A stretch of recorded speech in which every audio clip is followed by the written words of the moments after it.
সেই পুরনো দিনের নানি দাদির হাতের পারফেক্ট ম্যাড়া পিঠার রেসিপি আজকে আমি আপনাদের সাথে শেয়ার করব। অনেকেই তো অনেকভাবে ম্যাড়া পিঠা তৈরি করেন, তবে আজকে আমি একদমই পারফেক্ট রেসিপি শেয়ার করব।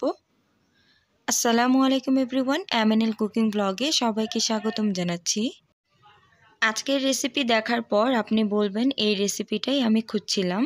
তো আর কথা না বাড়িয়ে চলে যাচ্ছি মূল রেসিপিতে। আশা করি আপনাদের কাছে একটু হলেও ভালো লাগবে। পিঠা তৈরি করার জন্য প্রথমেই একটি পাইপ্যানের মধ্যে নিয়ে নিচ্ছি 1.5 কাপ পরিমাণে ভেজা চালের গুঁড়া। এখানে চাইলে শুকনো চালের গুঁড়াটাও ব্যবহার করা যাবে। এখন চুলার গ্যাসটাকে মিডিয়াম টু লোতে রেখে অনবরত নেড়ে চেড়ে এই চালের গুঁড়াটাকে ভেজে নিতে হবে।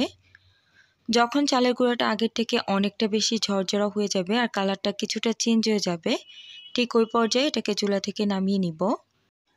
এভাবে ভাজার জন্য কিন্তু চালের গুঁড়া থেকে অনেক সুন্দর একটা ফ্লেভার বের হচ্ছে।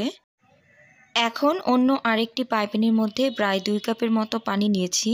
পানিটা যখন খুব ভালোভাবে গরম হয়েছে, ঠিক ওই পর্যায়ে এর মধ্যে দিয়ে দিচ্ছি পরিমাণ মতো গুড়।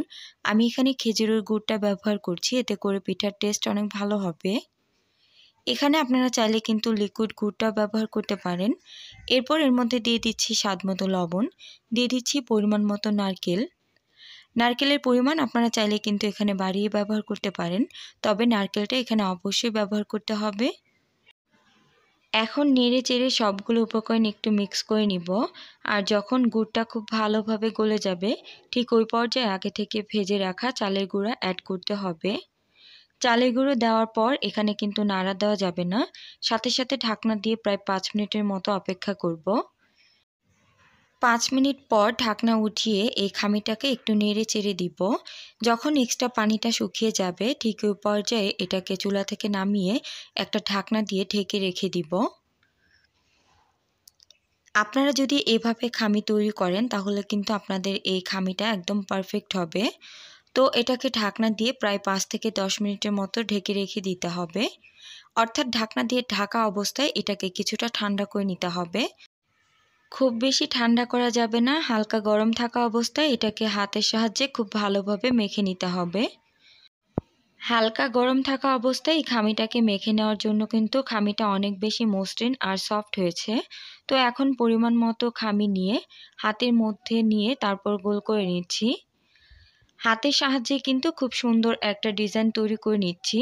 তো আশা করি আপনারা কাজটা দেখেই বুঝতে পারছেন আমি কিভাবে তৈরি করে নিচ্ছি। তো আপনারা যারা হাতের সাহায্যে এই কাজটা করতে পারবেন না, তারা কিন্তু প্রথমে গোল করে নিয়ে তারপর একটা কোনো কিছুর উপরে রেখে এভাবে করে এই শেপটা তৈরি করে নিতে পারেন। তো আপনারা কিন্তু আপনাদের পছন্দ মতো অন্য কোনো ডিজাইনেও এই পিঠাগুলো তৈরি করে নিতে পারেন। তো একইভাবে আমি সবগুলো পিঠা তৈরি করে নিয়েছি। তো আমার ভিডিওটির এ পর্যন্ত কোনোভাবে যদি আপনাদের কাছে একটু হলেও ভালো লাগে, তাহলে প্লিজ অনুরোধ করব ভিডিওটিতে একটি লাইক দিয়ে কন্টিনিউ করার জন্য।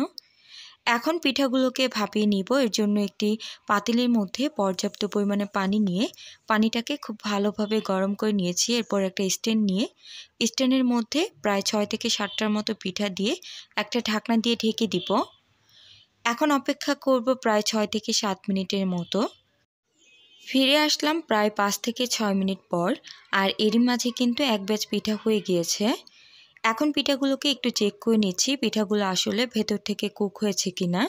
একটা কাঠির সাহায্যে আমি চেক করে নিয়েছি, কাঠিটা কিন্তু একদম ক্লিন হয়ে বের হয়েছে।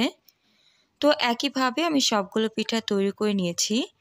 পিঠাগুলো ঠান্ডা হওয়ার পর কালারটা কিন্তু আরও অনেকটা বেশি সুন্দর হয়েছে। মাশাআল্লাহ, পিঠাগুলো খেতেও কিন্তু অনেক বেশি টেস্টি হয়েছিল। এই পিঠাগুলো আমি কিন্তু আপনাদের সাথে ঠান্ডা হওয়ার পর শেয়ার করছি।